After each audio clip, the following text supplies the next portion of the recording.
Hi, my name's Andy James and I've just finished doing Learn to Play Pantera. There's going to be 5 tracks on this DVD spanning over different albums that Pantera have done. There's loads of stuff in this, you know, like with clean picking, heavy rhythm, fast solos. It's going to be great for anybody who's like a big fan of Pantera or indeed Dimebag Darrell, you know, loads of technique. It's going to be good. The most challenging track on this DVD would definitely have to be Rise. The rhythm, the opening rhythm section to that song is just insane. I don't know how they, managed to come up with that, but it's like loads of alternate picking. It's really difficult, and it was probably the hardest thing to nail on this DVD. Definitely, it's going to require a lot of practice from the viewers, definitely. Other techniques beside picking in this DVD, you'd be looking at doing tapping, taking a look at old school licks, but used in a kind of more modern context. Dimebag's definitely got a mixture of different things going on. It's quite sort of reminiscent of Eddie Van Halen in a way, with a lot of his kind of ideas and whammy bar tricks and that kind of stuff, but I would say probably a lot more advanced from that point of view.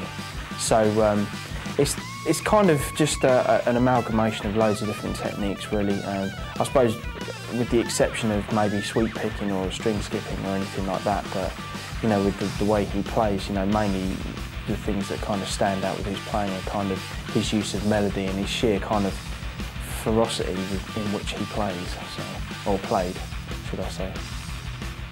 From teaching this DVD, I learned quite a few things. Probably not so much from a soloing point of view, but from kind of the rhythm side of things.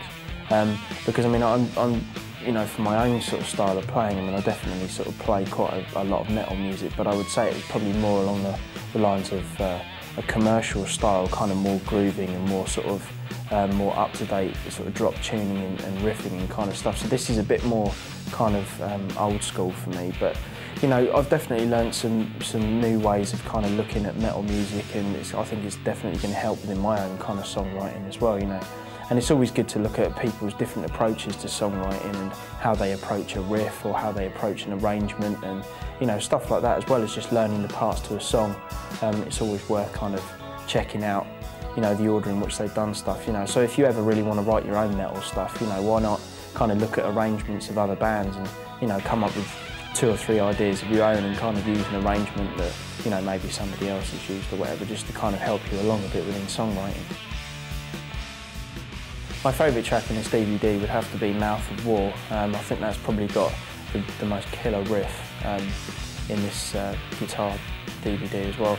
And also, just the rhythm under the solo for this is such a cool riff. I probably enjoyed playing this track over all the other ones, and the solo is pretty cool as well. Although it's not technically challenging, it's just I really like the note choice and the way in which he plays it.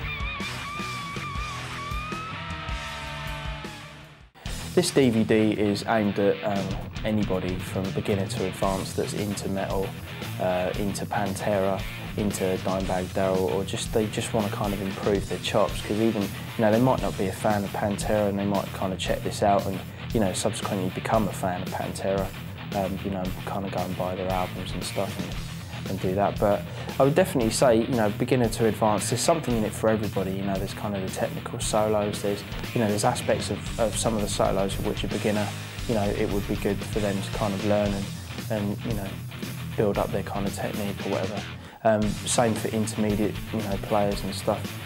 Rhythm as well, that's always kind of, when people learn guitar, I think that's always an overlooked aspect of the guitar, because everybody wants to shred and play fast and kind of do all the flashy stuff, but there's definitely a lot to be said for being a tight rhythm player and doing that. So getting a good mixture of tight rhythm and tight solo playing is going to make you a better rounded guitar player, I think, rather than being just an instrumentalist and not really worrying about the kind of rhythm side of things. So it's definitely got something for everybody.